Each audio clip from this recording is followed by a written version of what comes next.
Hi viewers, welcome to our channel. So యోగలం పాదయాత్ర ముగింపు సభలో లోకేష్ గారు చేసిన వ్యాఖ్యలపైన సిఐడి వాళ్ళట హైకోర్టులో మరి ఒక మెమో దాఖలు చేశారు. మరి ఇది లోకేష్ గారి పైన ఎటువంటి ప్రభావం చూపిస్తుంది, ఆయన అరెస్ట్కి ఏమన్నా దారి చేసే ఛాన్స్ ఏమన్నా ఉందా లేదా? సో ఈ అంశం మీద డిస్కస్ చేయడానికి ప్రజెంట్ మనతో పాటు సీనియర్ జర్నలిస్ట్ జగదేవ్ గారు ఉన్నారు. వారితో ఒకసారి డిస్కస్ చేద్దాం. సార్ నమస్కారం. సార్ నమస్తే. సార్, సిఐడి వాళ్ళు అయితే ఇటు లోకేష్ గారు చేసిన వ్యాఖ్యలపైన అటు హైకోర్టులో ఒక మెమో దాఖలు చేశారు. మరి ఇది ఆయన పైన ఏమైనా ప్రభావం చూపించే ఛాన్స్ ఉందా, అరెస్ట్కి దారి చేసి? అసలు ఏమని వ్యాఖ్యలు చేస్తారు చెప్పండి మీరు?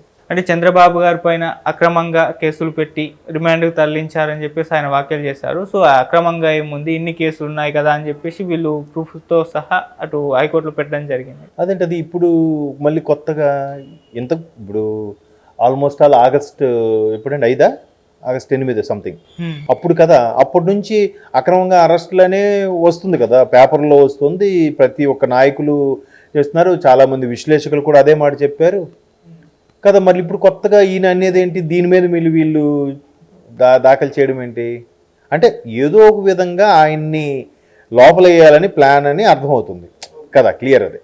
సో ఏంటంటే అప్పుడు కూడా చాలా వార్తలు వినిపించాయి, బాబు గారిని అరెస్ట్ చేశారు, నెక్స్ట్ లోకేష్ గారే అరెస్ట్ అవుతారు, అందుకే ఈయన ఢిల్లీ వెళ్ళాడు, తప్పించుకున్నారు అని చెప్పి కొన్ని రకాల ఛానల్స్ మీడియా కూడా రాశాయి.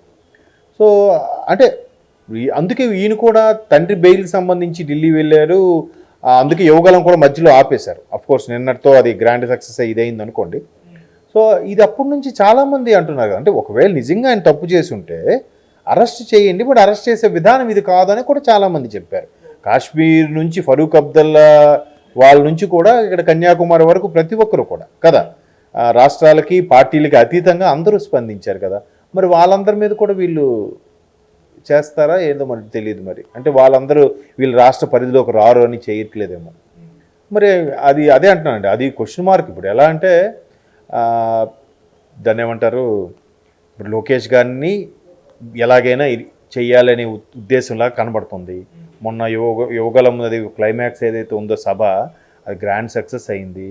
దాంట్లో రకరకాల వ్యాఖ్యలు చేశారు, మంత్రుల్ని విమర్శించారు, ముఖ్యమంత్రిని విమర్శించారు, చాలాసార్లు ముఖ్యమంత్రిని కూడా కొన్ని పదజాలంతో వాడారు. మరి అప్పుడంతా లేనిది ఇప్పుడు దీనికి ఇలా అపీల్ చేశారు అని అంటే అది కొంచెం డిఫరెంట్గా డిఫెన్స్లో పడిపోయినట్టు వస్తుంది.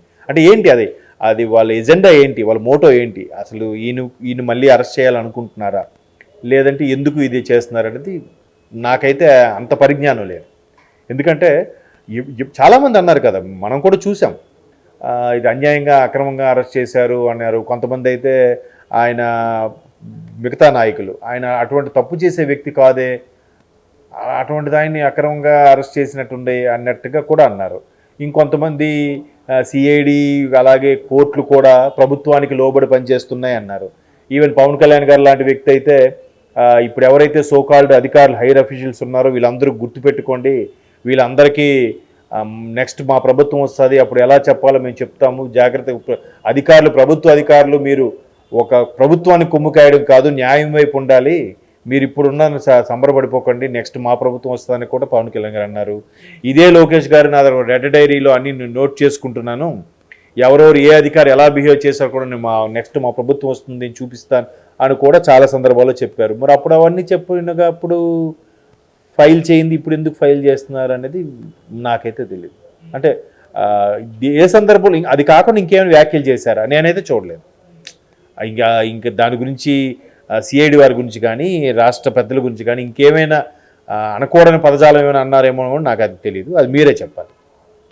అంటే సార్, సిఐడి వాళ్ళు వీళ్ళు ఎక్కడ దొరుకుతారు, ఏ చిన్న పాయింట్లో దొరుకుతారు అని వేచి చూస్తున్నారు అనుకోవచ్చా సార్ దీన్ని బట్టి చూస్తే? మరి అదే చెప్తున్నాను కదండి, ముందు చెప్పింది అదే. అంటే ఏదైతే ముందు అప్పుడు చంద్రబాబు గారు అరెస్ట్ తర్వాత లోకేష్ గారిని కూడా అరెస్ట్ చేస్తారని వార్తలు వచ్చాయో, అప్పుడు ఇంకో రకం కూడా వార్తలు వచ్చాయి. ఏంటంటే బాబుని అరెస్ట్ చేశారు సరిపోయింది, లోకేష్ని కూడా అరెస్ట్ చేయొద్దు, లోకేష్ని అరెస్ట్ చేస్తే ఇంకా సానుభూతి పెరిగిపోతుంది, ఇప్పటికే స్తబ్దుగా ఉన్న టీడీపీ శ్రేణులు అందరూ కూడా ఒక్కసారిగా యాక్టివేట్ అయిపోయారు, టీడీపీ శ్రేణులు కానీ నాయకులు కానీ క్షేత్రస్థాయిలో ఉండే కార్యకర్తలు కూడా బాగా హైప్గా యాక్టివేట్గా అయిపోయారు, వాళ్ళన్నీ ర్యాలీలు గీలీలు అన్నీ చేస్తున్నారు, వాళ్ళు అది కూడా సామరస్యంగా చేస్తున్నారు, ఎక్కడికెక్కడ బంధులు బస్సులు తగలబెట్టాలి అవేం చేయకుండా చేస్తున్నారు.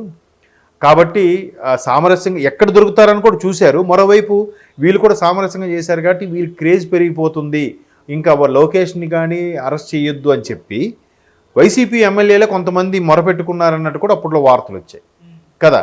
సో మరి అప్పుడే చేయాల్సింది, అప్పుడు చేయలేదు కాబట్టి మేబీ ఆ ఫీల్, ఆ కోరిక ఉండిపోయిందేమో, అందుకు ఇప్పుడు చేస్తున్నారేమో అనుకుంటున్నాను. దట్టు ఎలక్షన్స్ రేపు సంక్రాంతి తర్వాత ఎలాగూ ఎలక్షన్ కమిషన్ డేట్ డిక్లేర్ చేస్తుంది. అంటే ఎలక్షన్ డేట్ ఎప్పుడు, కౌంటింగ్ ఎప్పుడు, డిక్లరేషన్ ఏంటి అన్నట్టుగా, అంతే కదా.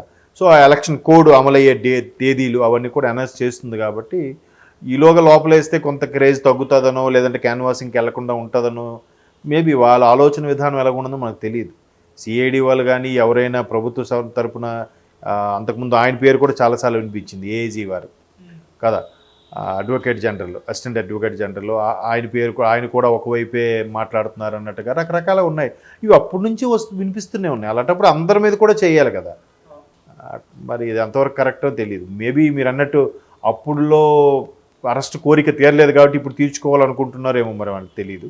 ఇంకా అది వాళ్ళ విజ్ఞతకే వదిలేయాలి. మరి ఇప్పుడు సిఐడి వాళ్ళు దాఖలు చేసిన ఈ మెమోల ప్రజెంట్ కండిషన్ ఏంటంటే ఏమన్నా లోకేష్ గారిని అరెస్ట్కి దారి తీసే ఛాన్స్ ఏమన్నా ఉందా సార్?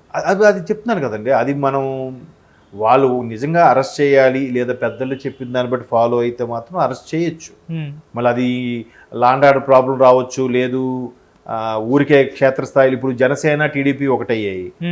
ఈ జనసేన టీడీపీ ఒకవైపు, వైసీపీ కార్యకర్తలు ఒకవైపు, మళ్ళీ క్షేత్రస్థాయిలో వారు ఎవరైనా గొడవలు దిగితే, ఇబ్బంది పడితే అలాంటివి కూడా ఆలోచించి నిర్ణయం తీసుకుంటారని అనుకుంటున్నాను. ఎందుకంటే ఇప్పుడు ఎలక్షన్స్ ముందు, రేపు పైగా ఇప్పుడు క్రిస్మస్ హాలిడేస్ ఉన్నాయి, నెక్స్ట్ సంక్రాంతి పండుగ ఉంది.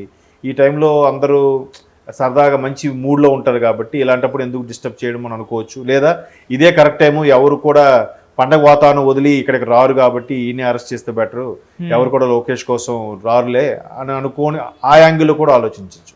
చెప్పలేము. వాళ్ళు అక్కడ వాళ్ళ అధిష్టానం ఏం నిర్ణయం తీసుకోమని, ఏం చేయమంటే వీళ్ళు అలా తూచా తప్పకుండా పాటిస్తారు, అలా ఫాలో అయిపోతుంటారు.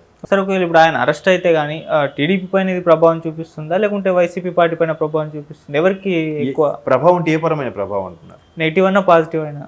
ఎవరికి పాజిటివ్ ఉంటుంది, ఎవరికి నెగిటివ్ ఉంటుంది? అదే అండి, ఇప్పుడు చంద్రబాబు గారు అరెస్ట్ తర్వాత ఒక్కసారిగా గ్రాఫ్ మారిపోయింది కదా. చాలా వరకు అంతవరకు మంచి వైసీపీకి ఒక 48%, టీడీపీకి ఒక 47%, 1% తేడా. అలాగే జనసేనకి ఇంకొంచెం తక్కువ పర్సంటేజ్. సో అప్పుడు టీడీపీ జనసేన కలిస్తే మంచి బాగుంటుంది, వైసీపీ కన్నా ఒక 4% తేడాలో ఉంటుంది, దీనికి దానికి టగాఫర్గా అవుతుండే అన్నట్టుగా అనుకున్నారు. బట్ చంద్రబాబు గారు అరెస్ట్ తర్వాత సమీకరణలన్నీ మారిపోయాయి, అన్నీ మారిపోయాయి. టీడీపీకే ఫేవర్గా ఉందని కూడా చాలా మంది చెప్తున్నారు. నేషనల్ మీడియాలో కూడా మొన్న ఒకటి చెప్పారు, కానీ ఒక వైసీపీకే ఎక్కువ అవకాశం ఉంది, టీడీపీకి తక్కువ అవకాశం ఉంది అన్నట్టుగా చెప్పారు. బట్ ఇక్కడ తెలంగాణ ఎన్నికలు, తెలంగాణలో కాంగ్రెస్ రావడము, ఈ సమీకరణాలు అన్నీ బేరీజ్ వేసుకుంటే టీడీపీకి ఫేవర్గా ఎక్కువగా పెరిగింది. ప్రభుత్వ వ్యతిరేకత అనొచ్చు, జనాల్లో అవేర్నెస్ అనొచ్చు, ఏదైనా కానీ ఎక్కడ విన్నా కూడా ఇదే మాట్లాడుకుంటున్నారు. సొంత పార్టీ కార్యకర్తలు కూడా కొంత నిర్లిప్తతో ఉన్నారని కనబడుతుంది. ఎందుకంటే కొంతమంది మిత్రులు చెప్పిన సందర్భం బట్టి, అంటే మాకు ప్రాధాన్యత లేదు, ఎస్పెషలీ మంత్రులకు కూడా అంత ప్రాధాన్యత లేదు, మొత్తం ఆయనే చూసుకున్నట్టుగా ఉంటుంది, బటన్ నొక్కితే డైరెక్ట్గా వాళ్ళ ఖాతాలోకి వెళ్ళిపోతున్నాయి కాబట్టి మాకు అంత ప్రాధాన్యత ఇవ్వట్లేదు అని. మరోవైపు సొంత పార్టీ ఎమ్మెల్యేలు కూడా పార్టీ సభ్యత్వానికి ఎమ్మెల్యే పదవి కూడా రాజీనామా చేసి వెళ్ళిపోయిన సందర్భాలు కూడా ఈ మధ్యకాలంలో చూసాము. అలాగే బాలినేని గారు కానీ, అనిల్ కుమార్ యాదవ్ గారు కానీ, రోజా గారు కానీ, కొంతమంది మంత్రులు, మాజీ మంత్రులు, వాళ్ళు ఇచ్చే డిఫరెంట్ స్టేట్మెంట్స్ కూడా చూస్తే ప్రభుత్వ వ్యతిరేకత ఏ రేంజ్లో ఉంది, మోస్తరుగా ఉందా, ఎక్కువగా ఉందనేది కూడా మీకు అర్థమవుతుంది. సో అలాంటి సందర్భంలో ఇప్పుడు మళ్ళీ అరెస్ట్ చేస్తే మళ్ళీ వీళ్ళకి టీడీపీ వాళ్ళకి సానుభూతి పెరిగి ఇటే క్రేజ్, ఆ ఓటింగ్ పర్సంటేజ్ కూడా ఇటే పెరిగే ఛాన్సెస్ ఉన్నాయి. మేబీ ఇటే ఫేవర్గా ఉంటుందని అనుకుంటున్నాను, అటువైపు కన్నాను. ఇంకోటి ఏంటంటే వాళ్ళు ఓట్లు కూడా కొన్ని గల్లంత చేసే ప్లాన్లో ఉన్నారని రకరకాలుగా, అంటే ఏది ఎంతవరకు వాస్తవం తెలియదు. సోషల్ మీడియాలో కూడా రకరకాల న్యూస్లు వైరల్ అవుతున్నాయి. దాని అన్నింటి బేరేజ్ వేసుకుంటే టీడీపీ జనసేన మొన్న సభ కూడా చూస్తే టీడీపీ జనసేనకి బాగా మొగ్గు చూపేలాగా అనిపిస్తోంది. దట్టు టీడీపీ జనసేన కూడా బాగానే కలిసిపోయాయి.